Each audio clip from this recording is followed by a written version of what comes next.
aminin natin ang ating mga kasalanan upang tayo maging marapat gumanap sa banal na pagdiriwang. Tayo pong lahat, inaamin ko sa makapangyarihan ng Diyos at sa inyo mga kapatid na lubha ang magkasala sa isip, sa salita at sa gawa at sa ating pagkukulang. Kaya sinasama ko sa mahal na Birhen Maria, sa lahat ng mga anghel at banal, at sa iyo mga kapatid, na ako'y nanalangin sa Panginoong ating Diyos. Kaawaan tayo ng makapangyarihan Diyos, patawarin tayo sa ating mga kasalanan, at patubayan tayo sa buhay na walang hanggan. Amen. Panginoon, kaawaan mo kami. Panginoon, kaawaan mo kami. Kristo, kaawaan mo kami. Kristo, kaawaan mo kami. Panginoon, kaawaan mo kami. Panginoon, kaawaan mo kami. At manalangin tayo. Ang lahat at pakinggan natin ang pagpapahayag ng salita ng Diyos.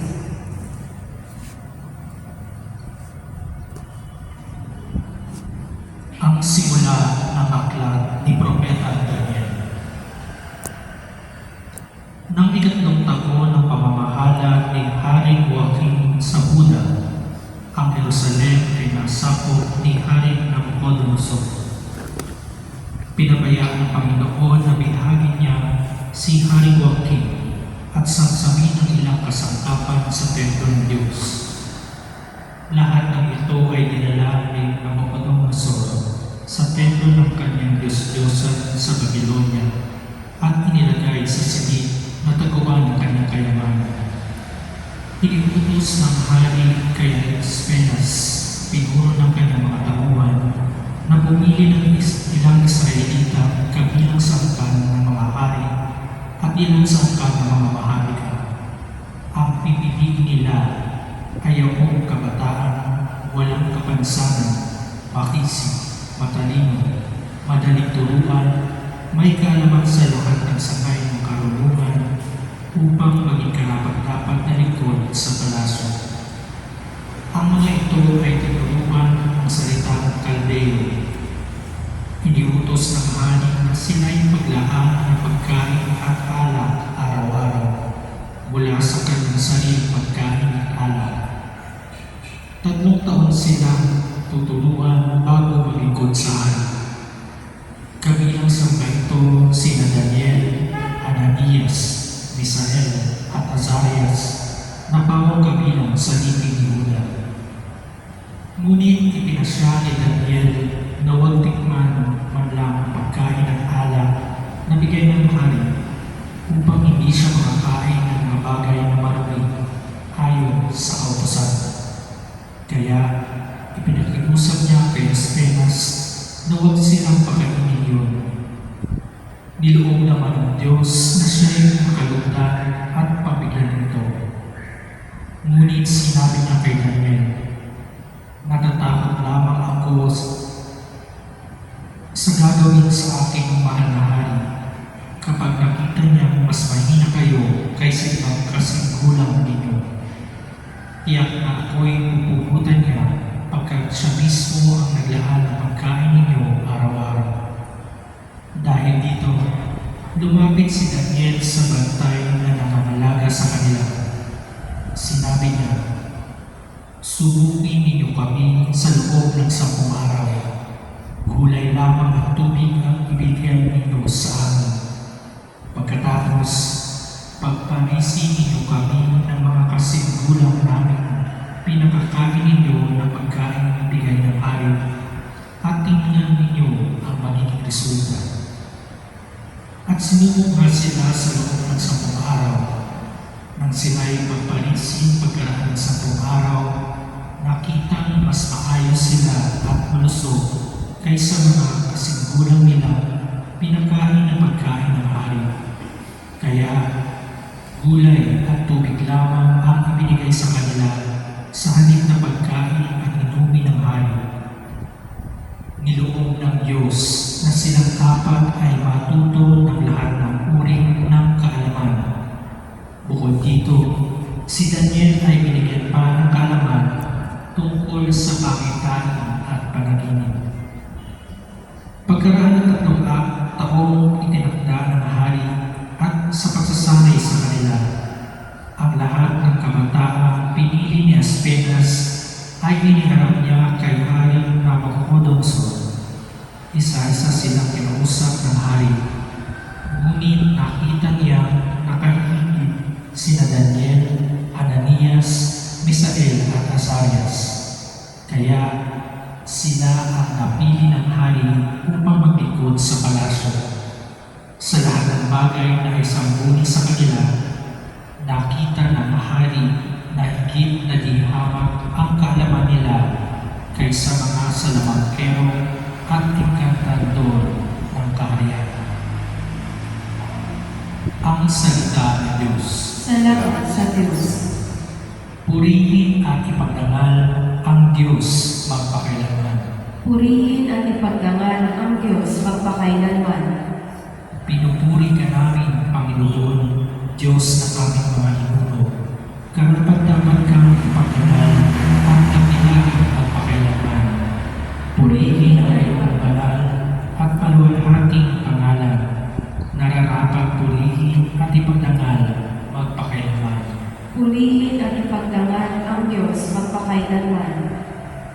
Purihin ka sa iyong banal at marangal na tahanan. Lubhang karapat-dapat kamawitan at dakilain magpakailanman. Purihin at ipagdangal ang Diyos magpakailanman. Purihin ka na nakaluklok sa maringal mong trono. Karapat-dapat kamawitan at dakilain magpakailanman. Purihin at ipagdangal ang Diyos magpakailanman. Mula sa iyong luklukan sa ibabaw ng mga kerubin, nakikita mo ang kalaliman, ang daigdig ng mga patay. Karapat-dapat kang purihin at dakilain magpakailanman. Purihin at ipagdangal ang Diyos magpakailanman. Purihin ka sa buong sangkalangitan. Karapat-dapat kang awitan at dakilain magpakailanman. Purihin at ipagdangal ang Diyos magpakailanman. Magsitayo na po ang lahat at ating bigyang galang ang mabuting balita.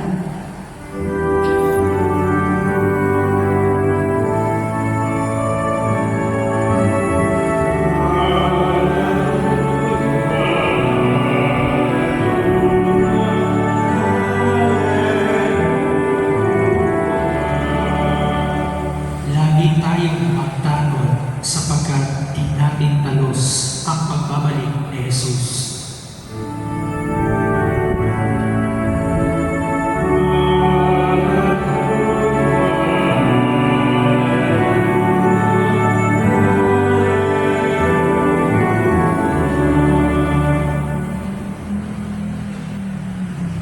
Sumainyo ang Panginoon. At sumaiyo rin. Ang mabuting balita ng Panginoon ayon kay San Lucas. Papuri sa iyo, Panginoon.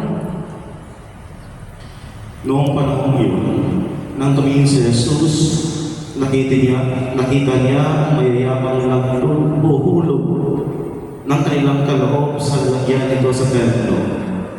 Nakita rin niya ang isang dukhang babaeng balo na naghulog ng 2 kusing. Ang wika ni Jesus, sinasabi ko sa inyo, ang dukhang balong iyon ay naghulog ng higit kaysa kanilang lahat, sapagkat bahagi lang ng di na nila kailangan ang kanilang ipinagkaloob. Ngunit ibinigay ng balong iyon na dukhang-dukha ang buo niyang ikabubuhay. Ang mabuting balita ng Panginoon. Pinupuri ka namin, Panginoon Jesucristo. Nais ko pong ituon ang aking homilya sa nilalaman ng unang pagbasa patungkol kay Propeta Daniel na kung saan ito ay tumutukoy sa salitang enculturation. Ano ba ang ibig sabihin ng enculturation? Ito ay isang pamamaraan na kung saan ay inaakma natin ang ating pananampalataya batay sa kultura ang isang lugar o isang komunidad o isang bansa na kung saan lang tayo naroon. Kaya isang tanong, paano mapapanatili ng isang Kristiyano ang kanyang pagkakakilanlan sa isang bansang hindi tumatanggap ng kulturang Kristiyano? Dapat talaga natin isawsaw ang ating sarili sa mga kultura ng mga taong kasama natin para na mas mahusay na pag-unawa at pagsama-sama Ang pagkakaisa ay ang mga pagpapahalagang itinataguyod ng Ebanghelyo at maging layunin ng simbahan at mahalagaan na ito sa misyon ng simbahan. Tayo ay itinatawag na magsikap para sa ikabubuti ng lahat sa limang komunidad na kinabibilangan natin, anuman ang lahi, wika o relihiyon. Gayunpaman, sa mga bagay ng pananampalataya, tinawag tayong tularan si Propeta Daniel at ang kanyang tatlong kaibigan sa pagiging matatag sa ating pananampalataya kahit na tinatanggap natin ang tinatawag na enculturation. Amen. Magsitayo na po ang lahat. Inihandog ng bago sa templo ang lahat-lahat sa Kanya. Pinapaging mapagkumbaba tayo ng Kanyang pagiging mapagbigay. Maging mapagbigay tayo sa ating panalangin para sa ating kapwa bilang pagtugon sa Diyos na nagbibigay sa atin ng biyayang walang humpay. At sa bawat panalangin na ating tutugon, Panginoon, dinggin mo ang aming panalangin. Panginoon, dinggin mo ang aming panalangin. Bilang simbahan, maging mapagbigay tayo ng sapat upang magbahagi tayo hindi lamang mula sa ating kasalanan, kundi muli rin sa ating kasalatan. Manalangin tayo sa Panginoon. Panginoon, dinggin mo ang aming panalangin. Ang mga lingkod bayan naway maging malaya sa kasakiman at pagmamalabis sa kapangyarihan. Manalangin tayo sa Panginoon. Panginoon, dinggin mo ang aming panalangin. Ang mga balo, mga solong magulang at mga ulila naway umunlad sa kabanalan at mabasbasan ng pag-ibig ng Diyos. Manalangin tayo sa Panginoon. Panginoon, dinggin mo ang aming panalangin. Ang mga may sakit naway may bahagi ang kanilang pagdurusa sa pagpapakasakit ni Kristo. Manalangin tayo sa Panginoon. Panginoon, dinggin mo ang aming panalangin. Ang ating mga yumao, kamag-anak at mga kaibigan naway tanggapin sa walang hanggang tahanan ng Diyos. Manalangin tayo sa Panginoon. Panginoon, dinggin mo ang aming panalangin. At sa sandaling katahimikan, ating itudo ang ating mga personal na intensyon at ang lahat ng panalangin na iaalay sa isang ito.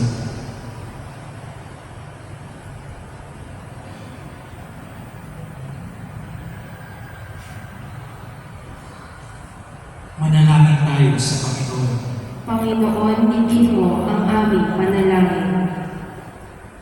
Manaming nasa langit, buksan mo ang aming mga puso sa mga nakapaligid sa amin upang makilala namin ang iyong presensya sa aming mga kapwa at mga kaibigan at patuklasan namin ang kaligayahan ng pagbabahagi namin buhay sa tuwiran. Pinipilit namin ito sa pamamagitan ni Kristo ang aming Panginoon. Amen. Magsiupo na po ang lahat.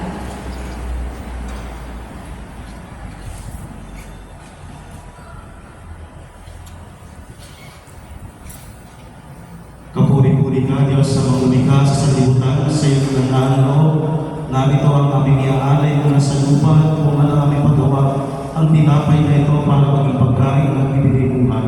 Kapuri-puri ang poong may kapal, ngayon at kailanman.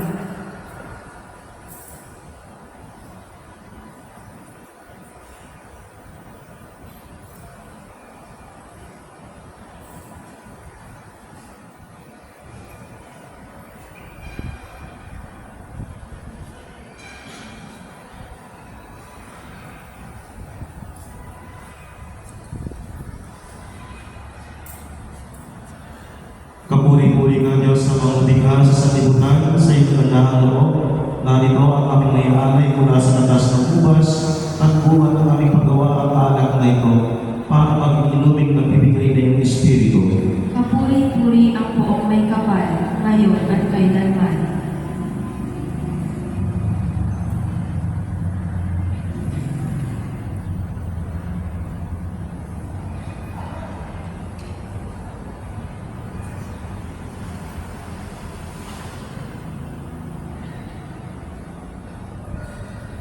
Magsitayo na po ang lahat. Manalangin niyo mga kapatid upang pag-aaring natin ay kalugdan ng Diyos sa mga kapangyarihan. Tanggapin nawa ng Panginoon itong paghahain sa iyong kamay, sa kapurihan niya at karangalan sa ating kapakinabangan at sa buong sambayanan niyang banal. Ama namin lumikha, alingapin mo ang mga alay at panalangin. Ngayong ang mahal na ina ng Diyos ay inuulitan upang maging kalog at lugod sa iyo ang mga ito at magdulot sa amin ang tulong at kapatawaran mo sa pamamagitan ng Yesu Kristo kasama ng Espiritu Santo magpa sa walang hanggan. Amen. Sumainyo ang Panginoon. At sumaiyo rin. Itaas sa Diyos ang iyong puso at diwa. Itinaas na namin sa Panginoon. Pasalamatan natin ang Panginoong ating Diyos. Marapat na siya ay pasalamatan. Ama namin makapangyarihan, tunay ang marapat na ikaw ay aming pasalamatan. Ngayong ang mahal na binigyan ng medalya Milagrosa, bukod mong pinagpala sa babaeng lahat, ang mahal na binigyan totoong mapalad na iyong piniling maging ina ng iyong anak. Nung isugo mo siya bilang aming Mesiyas, sa kapangyarihan ng Espiritong Banal, ang Birhen Maria ay naging ng tunay ng iyong anak na kanyang isinilang bilang liwanag nitong sa libutan. Kaya kaisa ng mga anghel na nasisiawit ang papuri sa iyo, ang walang umay sa kalangitan, kami nagmumuni sa iyong kadakilaan. Santo, Santo, Santo, Panginoong Diyos na makapangyarihan, napupuno ang langit at lupa ng kaluwalhatian mo, o sana sa kaitaasan. Pinagpala ang napaliligo sa ngalan ng Panginoon, o sana sa kaitaasan. Ama namin manaan, ikaw ang bugang ng talang kabanalan, kaya sa pamamagitan ng Espiritu, gawin mong banal ang mga kaloob na ito, upang para sa amin maging katawan at dugo ng aming Panginoong Yesu Kristo. Bago niya pinag-iisang pusang loob na maging handog, hinawakan niya ang tinapay, pinasalamatan kaniya, pinaghati-hati niya iyon, iniabot sa kanyang mga alagad at sinabi, "Tanggapin lahat ito at kanin, ito ang aking katawan na ikahandog para sa inyo."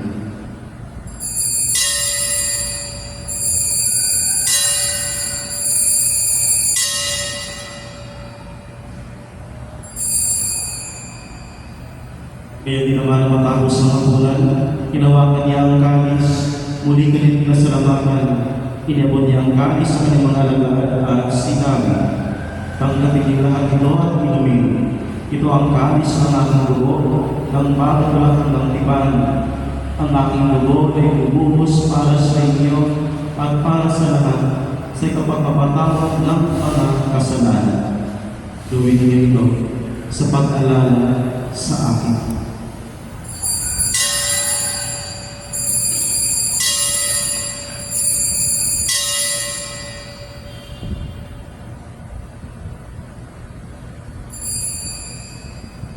Ipagmuli natin ang misteryo ng pananampalataya. Magsitayo na po ang lahat. Si Kristo'y namatay, si Kristo'y nabuhay, si Kristo'y babalik sa wakas ng panahon. Ama, ginagawa namin ngayon ang pag-alala sa pagkamatay at muling pagkabuhay ng iyong anak.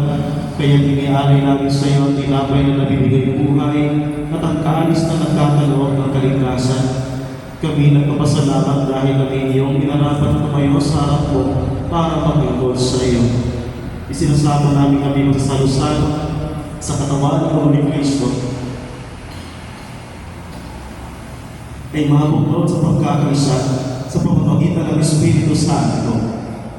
Ama, lingapin mo yung simbahang laganap sa mong daigdig, puspusin mo kami sa pag-ibig, kaisa ni Francisco naming Papa, at ni Pablo Virgilio naming Obispo, at ng talang kaparihan. Alalahan mo rin mga kapatid naming tanging lahi na may pag-asang sila'y muling mabubuhay, gayon din ang lahat ng mga bumanaw.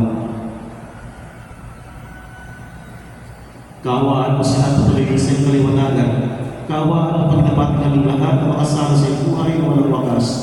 Kaisa ng mahal na Birhen Maria na ina ng Diyos, si San Jose ng Kabiyan, kaisa ng mga apostol at lahat ng mga banal na namuhay mo sa daigdig ng lalo sa iyo. May pagdiwang nawa namin ang papupuri sa kararangal mo sa pamamagitan ng anak na aming Panginoong Yesu Kristo. Sa pamamagitan ni Kristo, kasama niya sa Kanya, ang lahat ng parangal at papuri sa iyo, Diyos ng mga kapangyarihan, kasama ng Espiritu Santo, magpa sa walang hanggan. Amen. Sa tagubilin ng mga nagagagaling na utos sa turo ni Jesus na Panginoon natin at Diyos, ipahayag namin ang lakas loob. Ama namin, sumasalangit ka, sambahin ang ngalan mo. Mapasa amin ang kaharian mo. Sundin ang loob mo dito sa lupa para ng sa langit. Bigyan mo kami ngayon ng aming kakanin sa araw-araw, at patawarin mo kami sa aming mga sala, para nang mapapatawad namin sa nagkakasala sa amin. At huwag mo kami ipahintulot sa tukso, at iyan mo kami sa lahat ng sasama. Hinihiling namin kami yan dyan sa lahat ng masama, pagkakawa ng kapayapaan araw-araw, iligtas sa kasalanan at ilayo sa lahat ng kapahamakan, samantalang aming pinanalikan ng ilang araw ng pagpapahayag ng tagapagligtas namin si Yesu Kristo. Sapagkat iyo ang kaharian at ang kapangyarihan at ang kapurihan magpakailanman. Amen. Panginoong Yesu Kristo, sinabi mo sa iyong mga apostol, kapayapaan ang iniiwan mo sa inyo, ang aking kapayapaan ang ibinibigay ko sa inyo. Tungayin mo ang aming pananampalataya at huwag ang aming pagkakasala. Pagkalooban mo kami ng kapayapaan at pagkakaisa, ayon sa iyong kalooban, kasama ng Espiritu Santo, magpa sa walang hanggan. Amen. Ang kapayapaan ng Panginoon ay laging sumainyo. At sumaiyo rin. Magbigayan kayo ng kapayapaan sa isa't isa.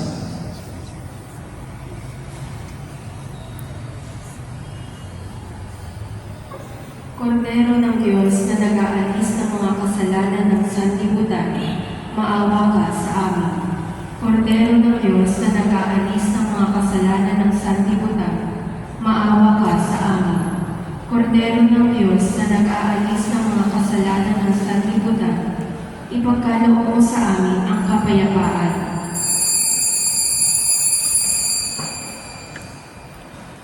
Ito ang kordero ng Diyos. Ito ang nag-aalis ng kasalanan ng sanlibutan. Mapalad ang mga inaanayahan sa kanyang piging. Panginoon, hindi ako karapat-dapat na magpatuloy sa iyo, ngunit sa isang salita mo lamang ay gagaling na ako.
Magsitayo na po ang lahat.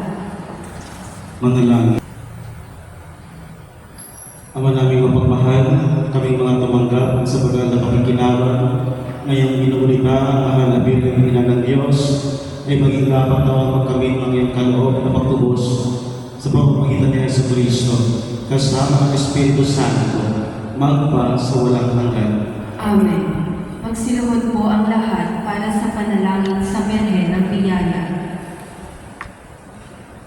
Mahal na Ina, Birhen ng Biyaya, sa kapangyarihan ng banal na Espiritu, ang katapatan mo sa Ama ang naging daan ng pagdating sa ating Jesus, ang pinakadakilang biyaya ng Diyos. Buong tiwala kong inilalagak sa iyong mapagkalingang kamay ang mga panalangin ng buong simbahan at itong aking marundog ng kahilingan.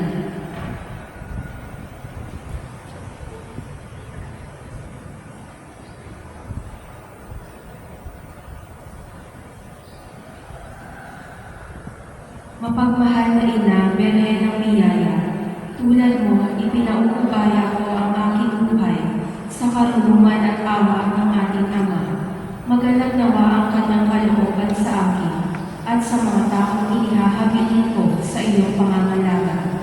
Kaisa mo, O Ina ng Biyaya, ako'y dumadalangin sa Ama, sa ngalan ni Jesus, at sa tulong ng banal na Espiritu. Amen. Magsitayo na po ang lahat. Ngayon po ay kamistahan ng mahal na Birhen Binalia Milagrosa. Kung suot-suotin niyo ang inyong mga miraculous medal, you will gain a plenary indulgence. So for those na wala pang miraculous medal, may iniwan ako dyan sa harap ng ating Our Lady of Grace. Maliit lamang yan, pero galing yan sa Netherlands, sa Venus, sa isang chapel kung saan nag-misa si Pope St. John Paul II. So, libre niyo pong kunin dyan po kung gusto niyo magkaroon po. Sumainyo ang Panginoon.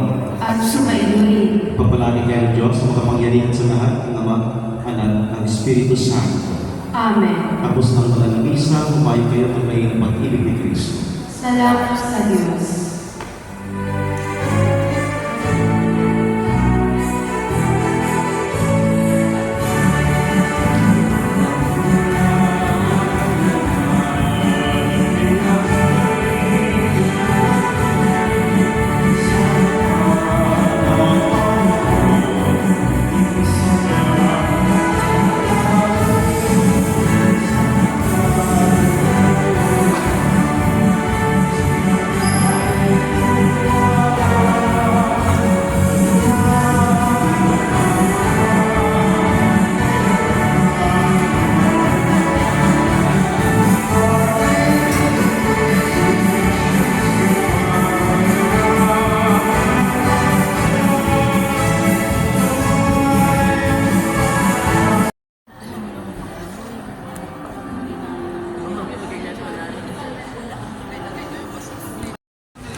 Good morning, ladies and gentlemen.